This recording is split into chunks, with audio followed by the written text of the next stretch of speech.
Right. మనకి ఆంధ్రప్రదేశ్‌లో ఎన్నికల సమయంలో బాగా వినిపించినటువంటి పేరు ఏదైతే ఉందో నియోజకవర్గం పేరు అది పిఠాపురం. ఒక పక్క కుప్పం నియోజకవర్గం ఏ విధంగా ఉండేదో కంచుకోటగా టీడీపీకి అదే విధంగా ముఖ్యమంత్రి చంద్రబాబు నాయుడు ప్రాతినిధ్యం వహించిన నియోజకవర్గం ఏదైతే ఉందో 7 సార్లు ఆయన ఎమ్మెల్యేగా విజయదుందుభి మోగించినటువంటి నియోజకవర్గం కుప్పం నియోజకవర్గం. అది వార్తల్లో నిలిచిపోయేటటువంటి నియోజకవర్గం. మరోపక్క పులివెందుల డాక్టర్ వైఎస్ రాజశేఖర రెడ్డి ఉన్నప్పటి నుంచి కూడా పులివెందులకు అయితే మాత్రం ఒక ప్రత్యేకమైనటువంటి స్థానం ఉంది.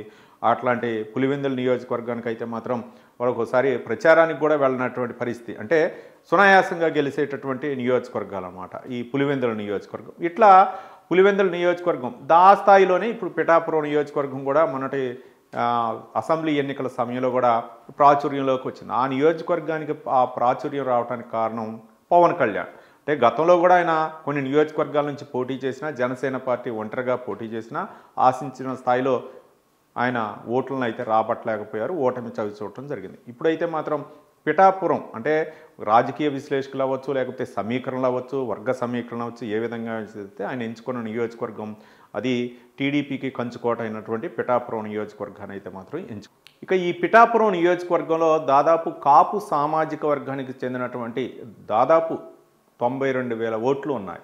ఈ 92,000 ఓట్లు కూడా క్రియాశీలకం కానున్నాయి. కాబట్టి ఈ 92,000 ఓట్లు ఒకే సామాజిక వర్గం చెందినటువంటి ఓట్లు ఉండటంతో ఇటు పవన్ కళ్యాణ్కి కూడా అదే సామాజిక వర్గం కాబట్టి సునాయాసంగా పడేటటువంటి అవకాశాలు ఒక పక్క, మరోపక్క టీడీపీ అలాగే జనసేన బీజేపీ ఈ 3 పార్టీలు కూడా కలయికతోటి అక్కడ సునాయాసంగా గెలిచేటటువంటి అవకాశాలు ఉన్నాయని చెప్పేసి రాజకీయ నాయకుల పరిశీలన అవ్వచ్చు, లేకపోతే టీడీపీ పరిశీలన అవ్వచ్చు, మరోపక్క జనసేన సమీకరణల నేపథ్యంలో ఆ పిఠాపురాన్ని ఎంచుకోవడం జరిగింది. ఆ పిఠాపురంలో అంతకుముందు టీడీపీ మాజీ ఎమ్మెల్యే వర్మ ఉన్నారు. ఇక వర్మని అయితే మాత్రం ఒప్పించగలిగారు, వర్మని ఒక త్యాగశీలిగా కొనియాడటం జరిగింది. మొత్తానికి వర్మ అయితే ఏదైనా రానున్న రోజుల్లో ఒక పోర్ట్ఫోలియోతోటి ఆయనకి ఒక పదవి అయితే ఇచ్చే అవకాశాలు ఉన్నాయి ఎమ్మెల్సీగా. ఇంకా తర్వాత ఇంకా పోర్ట్ఫోలియో ఇంకా మంచి స్థాయి ఇచ్చేటటువంటి అవకాశాలు ఉన్నాయి. ప్రామిస్ చేయటం, వాళ్ళ ఇంటికి వెళ్ళి నచ్చ చెప్పడం పవన్ కళ్యాణ్, వాళ్ళ ఇంటికి వెళ్ళి భోజనం కూడా చేయటం జరిగింది పవన్ కళ్యాణ్. ఎట్లయితే మాత్రం వర్మను ఒప్పించారు,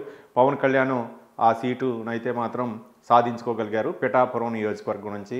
అదే స్థాయిలో వర్మ కూడా అదే స్థాయిలో పవన్ కళ్యాణ్కి ఏదైతే వాగ్దానం చేశారో అదే విధంగా ఆయనకి సపోర్ట్ చేయటం, అక్కడ జనసేన టీడీపీ బీజేపీ ఈ 3 పార్టీల కలయికతోటి దాదాపు 70,000 పైచిలకు ఓట్ల మెజార్టీతో అయితే మాత్రం విజయం సాధించడం జరిగింది. ఈ విజయం అంత ఆషామాషి కాదు, ఈ విజయం మా ఆషామాషికి వచ్చినటువంటి విజయం కాదు. ఎందుకంటే అక్కడ మిగిలినటువంటి నియోజకవర్గాల్లో గత వైసీపీ పాలనలో వైసీపీ అధినేత జగన్మోహన్ రెడ్డి అయితే ఒక పక్క పిఠాపురం మీద, మరో పక్క కుప్పం మీద ప్రధానంగా అక్కడ ఫోకస్ పెట్టించారు. ఒక పక్క పులివెందుల్లో కూడా ఆయన ఫోకస్ పెట్టాడో లేదోలే కానీ ఈ 2 నియోజకవర్గాల్లో ఇద్దరిని ఓడించాలి. ఒక పక్క ఒక విధంగా చెప్పాలంటే అక్కడ ఏ విధంగా సిచ్యువేషన్ ఉందంటే, నేను పులివెందులకు వెళ్ళకపోయినా సరే నేను మాత్రం పిఠాపురంలో అక్కడ ప్రచారం చేసి తీరాలని చెప్పేసి ఎన్నికల ప్రచారంలో భాగంగా అన్ని నియోజకవర్గాలు తిరిగి వచ్చి జగన్మోహన్ రెడ్డి పిఠాపురం లాస్ట్లో అనమాట ఆయన ఎన్నికల కోర్టు ముగియనున్న నేపథ్యంలో చివరి రోజు ఎన్నికల ప్రచారంలో చివరికి పిఠాపురం వచ్చి ఆయన తన ప్రసంగం పెట్టాడంటే జగన్మోహన్ రెడ్డి పిఠాపురంపై ఎంత కాన్సన్ట్రేషన్ చేశాడో ఒకసారి ఆలోచించుకోవాలి. అక్కడ ముద్రగడ్డ పద్మనాభం కాపు ఉద్యమ నేత మాజీ మంత్రిని ప్రత్యేకంగా పెట్టాడు.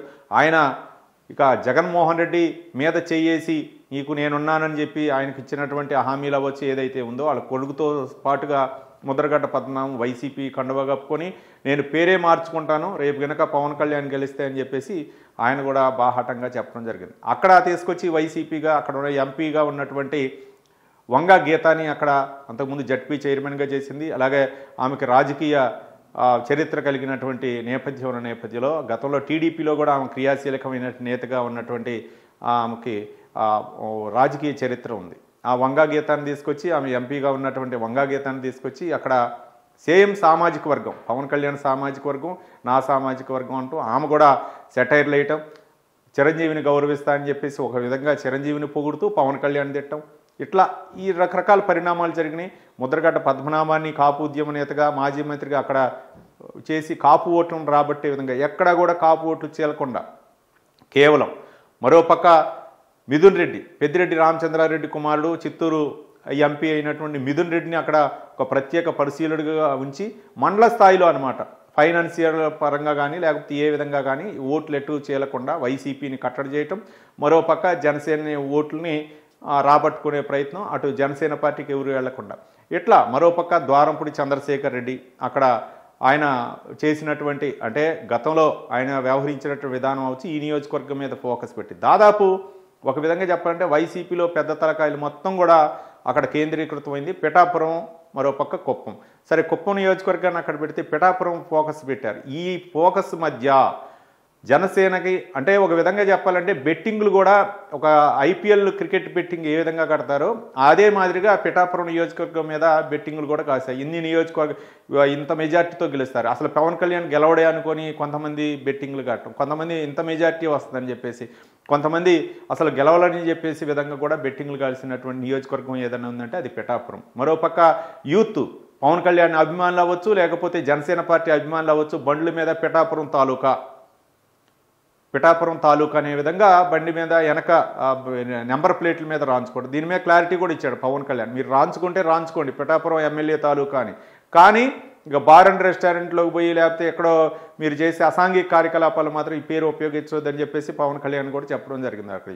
ఇక్కడ ఏంటంటే పిఠాపురంలో ప్రధానంగా ఇప్పుడు టీడీపీ నుంచి అయితే మాత్రం వర్మ ఉన్నాడు. వర్మ పవన్ కళ్యాణ్ కూడా చెప్పండి, నేను నియోజకవర్గం ఎమ్మెల్యేని మంత్రిని, కానీ నియోజకవర్గంలో సమస్యలు అవ్వచ్చు ఏదైనా అవ్వచ్చు వర్మకి తగిన గౌరవం అయినటువంటి సముచిత స్థానం కల్పిస్తాం, ఆయన ఇక్కడ స్థానికుడు కాబట్టి అని చెప్పేసి పవన్ కళ్యాణ్ చెప్పడం జరిగింది. మరోపక్క ఇప్పుడు కొంత రాజకీయ సమీకరణలు జరుగుతున్నాయి.